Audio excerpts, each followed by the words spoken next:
The head of equity strategies over at Wells Fargo, Chris Harvey, said a few interesting things that I think are of note.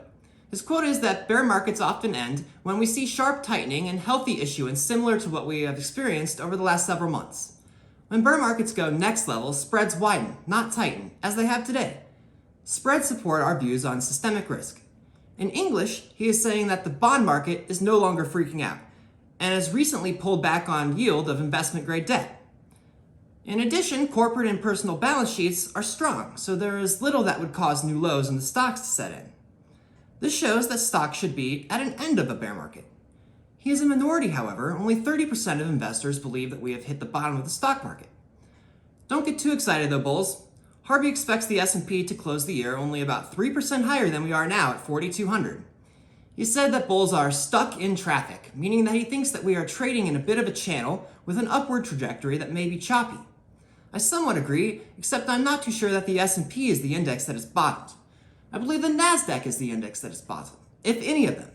The S&P has a few categories, I believe, that are still overvalued, and has a price-to-earnings ratio that is historically high, around 18.3, which means that it could go down further, reverting back to the mean, which is about 10% lower than it is now.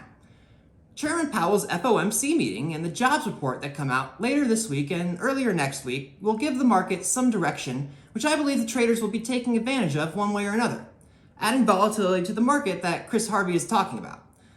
I'm cautiously optimistic right now on the overall market sentiment, but staying away from a few sectors like real estate and consumer discretionary, which, in my opinion, still have room to fall. Essentially, the stocks that got beat up worst, the high beta tech stocks, probably have reached their bottom from looking at the technicals, and the stocks that fared well in 2022 may have room to fall. Some detractors will say that the high beta stocks are still overvalued on a PE and PEG ratio.